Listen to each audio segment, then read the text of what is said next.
سوال میرا یہ ہے کہ جہاں پر اس وقت آپ نے تھوڑی دیر پہلے بتایا کہ نیشنل ایکشن پلان 2014 میں بنایا گیا، پھر اس کو 2021 میں ریوائز کر کے اس کی 14 نکات بنا دی گئے، جس کا پہلا نقطہ تھا کہ کوئی ٹالرنس دہشت گردی کے متعلق نہیں ہوگی. لیکن جہاں اس وقت آپ بات کر رہے ہیں، تقریباً کوئی 1.5 مہینے قبل یہیں سے 150 میٹر کے فاصلے پر وزیر اعلیٰ ہاؤس میں یہی کہا گیا تھا کہ کہیں پر بھی آپریشن کی اجازت نہیں دی جائے گی.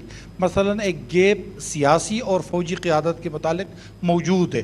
کیا ایسا نہیں ہو سکتا کہ ایک مرتبہ پھر جو نئے نیشنل ایکشن پلان 2021 میں اس کو ریوائز کیا گیا تھا، اب دہشت گردی کی آپ نے جو اعداد و شمار بتائے وہ 2014 سے بھی زیادہ ہے، تو کیا ایسا نہیں ہو سکتا کہ اس کو ایک مرتبہ پھر ریوائزڈ کر کے ان نکات کو بھی شامل کیا جائے تاکہ تمام سیاسی اور عسکری جو لوگ ہیں وہ ایک نقطے پر ایک ہی طرح کے فیصلے کر سکے؟ آپ کے ذہن میں کون سا نقطہ ہے جس کو اس میں شامل کرنے کی ضرورت ہے؟ آپ نے کہا ان نکات کو، کون سا ایسا نقطہ ہے جو اس میں شامل کرنے کی ضرورت ہے؟ دو عسکری اور سول ملیں گے تو میں نے کہا کہ جو گیپ ہے اس گیپ کو فل کرنے کے لیے. تو اس کا مطلب یہ ہے کہ آپ بھی یہ مانتے ہیں کہ یہ نکات جو سے جامع ہیں، یہ مکمل ہیں. سو دیٹ مینس کہ آپ کی جو سیاسی قیادت ہے over a period of time since 2014 repeatedly they have come to this conclusion کہ یہ 14 کام ہیں جن میں مسئلے کا حل ہے. ایگریڈ؟ ٹھیک ہے. No the issue is in its implementation. Issue یہ نہیں ہے کہ ہمیں نہیں پتا یا جو یہ کہہ رہے ہیں کہ یہ نہیں کرنا چاہیے انہیں بھی نہیں پتا کرنا کیا ہے.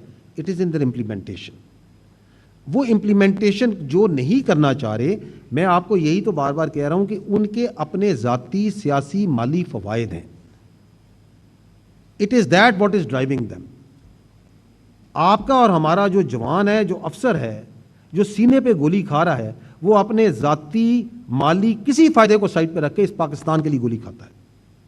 The choice is to be done by the people of Pakistan کہ اس نے اس بیانیے میں کس بیانیے کے پیچھے کھڑا ہونا ہے. اور حقیقت میں آپ کو یہ بتا دوں میرے بھائی، we need to absolutely clear کہ یہ چوائس جو سی ہے ایک ہی ہے اگر ہم نے ایک آزاد اور غیرت مند اور خوددار قوم پہ جینا ہے. اور وہ یہ ہے کہ ہم نے ان خوارج کے آگے اور اس دہشت گردوں ان کے سہولت کاروں کے آگے لڑنا ہے اور ان کو ناسور کو اس کو ختم کرنا ہے.